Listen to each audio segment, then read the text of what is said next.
Hey guys, so I was asked to do a video which I thought was a really good idea, comparing a full custom version of a knife to its production counterpart. And I thought I would start with, in my collection, with Les George and his Harpy version, because I've collected Les George for many years, and I actually have a video up on the evolution of knives using the Harpy as an example of that. And when ZT kind of released the 920 in 2017, it was a really faithful copy of the Les George Custom. So it was a really good opportunity, and it is a good opportunity to compare the two knives to give you guys a really good feel of exactly what you're paying for when you purchase a custom. So I'm going to start at the top here, and this is my older Harpy. Basically, this was a 2013 model for TKI, so it was actually built in 2012.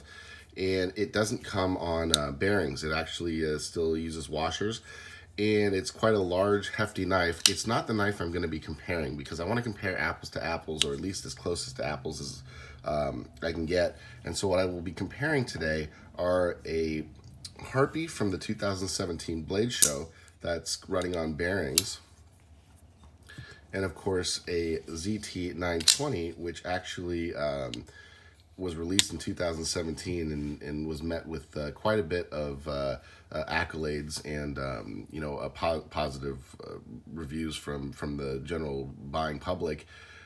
It's a little bit of a larger knife, so let me just go into the details of these knives. The ZT here, that's a 4-inch blade, so for a production knife, it's actually got a pretty big blade on it. It's 9 inches overall length, and the blade stock is here. It's about 0.150 inches, and this guy weighs 5.45 ounces. The thickness is 0.55 inches.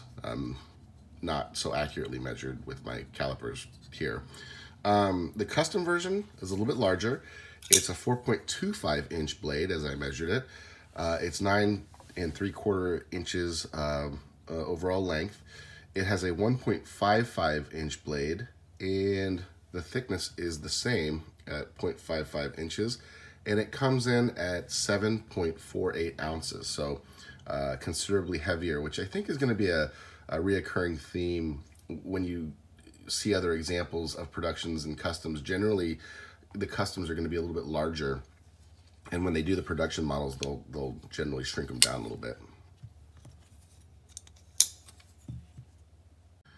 So if you wanted a full reproduction of a custom knife, I think the ZT 920 was a great example to do it, because Les George, well, he's been around for many, many years. He's actually one of the very first, tactical knife makers that was doing the flippers, like I said, 5-10 years ago. He was one of the innovators using CNC. Now, I know CNC is a very common thing these days with the Grimsmos, and I have a video up of Craig Brown. But back in the day, it was a little bit controversial and cutting edge, but Les is a master using the CNC. So when you compare these two knives, both of these titanium handles are made on the CNC machines. The only difference is the custom is made in Les's shop by Les, pretty much probably one at a time is my guess, versus the ZT. They're using the power of a large knife company and all the equipment that comes with that to manufacture the ZT. And also the 920, like I said, people really liked the milling and the kind of the way the knife came out. But from a comparison point of view, this is not going to be a full hand ground custom handle versus a machined knife. These are very, very similar when it comes to how they were made.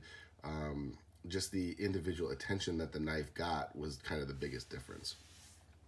So let's look at the ZT real quick in depth here. It's got a standard blade on it.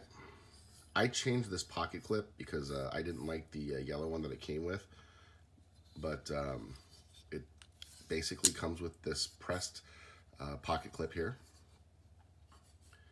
And there's a lot of videos on this particular knife, so if you're interested in this knife, I'd recommend doing a quick search. I purchased this knife because it was a Les George knife, basically. I intended to use it around the house, which I do. I actually use this knife quite a bit, and I'm not disappointed. I actually was introduced to ZT by this knife, and I'm absolutely blown away. I think the retail on this knife is $220. This knife here was a 2017 Blade Show knife, a little bit more expensive. This knife here was sold by Les. I don't recall exactly the amount he sold it for, but it was over $1,000. So you can buy 5 of these, probably maybe even 6 of these for the same price you can buy this. So what are you getting when you buy the full custom version? So if you look on the back here, you know, you have some hidden hardware. You have a different pocket clip. I am not a big fan of the press pocket clips, excuse me. I really do like the 3D pocket clips. The milled one's much better. You do have some milling lines that Les put in there. You have the similar milling lines that that ZT put on there.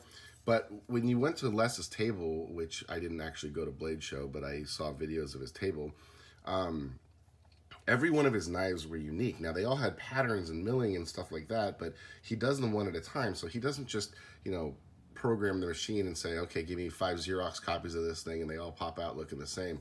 You know, that's what you get when you get a custom knife, that you're getting a knife that no one else has, right? They might have the model, they might have something similar, but I've never seen a Harpy with a Mokutai inlay with the same, you know, kind of blade design.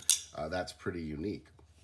And another thing, you know, I just happened to speak with Les, and I'm able to you know, talk to him. If you guys have any questions about Les George's knives, he's a really funny guy, and he communicates extremely well via email. You know, he just kind of, in talking with him in the past, he considers a custom, which is kind of up to you as a collector what you consider a custom, right? Some people think that Grimsmos are customs. Some people don't think Grimsmos are customs. But one of the things that he considers to be a custom is he hand grinds the blades himself, which actually is a huge Les George thing. If you have been collecting for a long time and you're looking for the artwork of someone going out and actually hand grinding a blade, there's really, in my opinion, no one better in the business than Les George. I mean, when I order a knife from him, the grinds are absolutely gorgeous, and I'm going to show that off here. They're all hand done, and his knives come to me razor sharp. I would rank him a 10 in sharpness. I don't think there's a maker out there that has consistently produced sharp edges on their knives when they ship them. And that's, you know, if you talk to him about his philosophy of knives and their usage, he was a former military EOD, ordnance disposal specialist, and you know, he has his ideas about knives, and really his knives haven't changed over the 10 years. You know, I think trends will come and go, but Les has remained pretty stalwart about what he believes, you know, should go into his knives. So that is what Les considers a custom version of a knife, is when he grinds the blades himself. If a machine does the blade grinding, or someone else does the blade grinding, he doesn't necessarily consider that a custom. But as you can see, the ZT really did a great job reproducing the shape of the knife, and quite frankly, the feel of the knife. So what are you getting for the amount of money you're spending on the custom? You're not getting 5 times the size of the knife. You're not getting 5 times the material. And I don't even know if you're getting 5 times the amount of attention that was put into the knife at the creation. Maybe you are. I'm not sure how long it takes Les to produce one of these knives, and I'm not sure how long it takes ZT to produce one of these knives. But what I can say is that I think ZT makes an excellent knife. Very smooth. You can see it's a drop shut knife. It's on bearings. Amazing flipper. And I would consider, and a lot of people would consider, the ZT to be one of the best production knives money can buy. And I don't want to take away from that, but a custom knife just has a unique custom and a different feel, and I'm not really sure how to explain it. Even though this is made on a CNC machine, and maybe even made on the same exact CNC machine, I'm just totally speculating, as this knife, when they're put together by hand and they just have that individual attention to detail, they have a certain feel to them, and you can't describe the feel and you know, the differences between the two, but there are absolute differences. And if I were to hand someone both of these knives, who've never handled or flipped knives, I don't think that they would be able to distinguish the price difference. I think that they would say they feel pretty similar, but I don't think there's any doubt that the extra touches of detail, like the milling here and just the chamfering here, that most people would say that they prefer holding this knife, and this knife does have a little bit more of a premium feel to it. Again, is it worth 5 times the amount of money? Of course, that's up to the individual. But as far as functionality goes, Les does build a pretty hard use, rugged knife.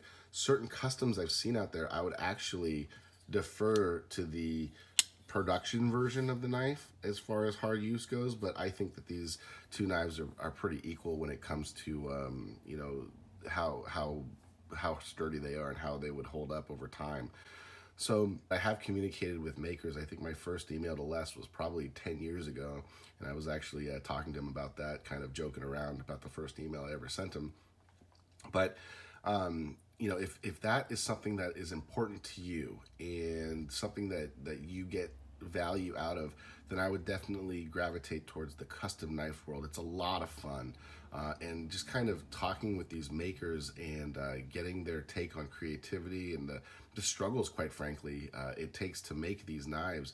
Some of these custom knives, and I'm not sure about Les, but some of these knives take 2-3 weeks, and some of the art knives might take months and months to build a single knife. So there's a lot of sweat equity, there's a lot of emotion poured into these things, whereas these knives here are really beautiful, especially when you have a designer like Les making the knives, but kind of in comparison to the custom knives, they might lack a little bit of character or soul or whatever you want to talk about. And one of the things about custom knives is just kind of the culture of the knife shows, which, I'm a hypocrite because I've never actually been to a knife show, but also the interaction with the makers, which I've been doing for quite some time. And sometimes that interaction is good, sometimes it's negative, but it's all part of the knife. Just speaking with the person who created this knife, I think is something special. I remember actually speaking with Les, and he actually remembers making this knife, and he kind of let me know a few details and challenges while manufacturing the knife in his shop. And I just think that kind of little stuff is very cool. So if you're into kind of relationships with the makers, I think that's one of the coolest industries, that you can go buy a ZT or a 055 or a 920, excuse me, or a 055 ZT, and you can really fall in love with the knife. And you can see right here, it says George Design. You can look up Les George's email on the internet, send him an email, and he'll communicate with you. There's not a lot of guys, there's not a lot of products that's something you can do. For instance, it would be like, emailing the designer of a car you really love. The chances of you getting that email back and talking about the design aspects of that car are pretty rare, versus I'm fairly certain if you emailed Les and asked him a few questions, he would email you back and answer those questions. So to the age-old question, are customs worth the money? In my opinion, yes. In most people's opinions, no, I'm sure. Just because they really don't add any functional value whatsoever. They only add kind of emotional value. And so if you don't find any value or pleasure in talking and speaking with the makers and kind of enjoying art for its effort and the actual work he put in using his bare hands, then you're nearly not going to get value out of a knife like this. But I would say quality-wise, they're equal. And with production and the CNC machines nowadays, I wouldn't have a problem making the statement to say that custom knives and production knives are of generally equal quality, and sometimes the production knives actually could be better quality. So I hope you guys enjoyed this video. Just a few ideas that I had on the comparison between custom and production knives. I myself will continue to buy custom knives because I really do enjoy that. I do think that if you put 10 production knives and 1 custom knives in a row, for the most part, I'll be able to pick out that custom knife, but that's just speculation. So I hope you guys enjoyed this video, and I'll talk to you later.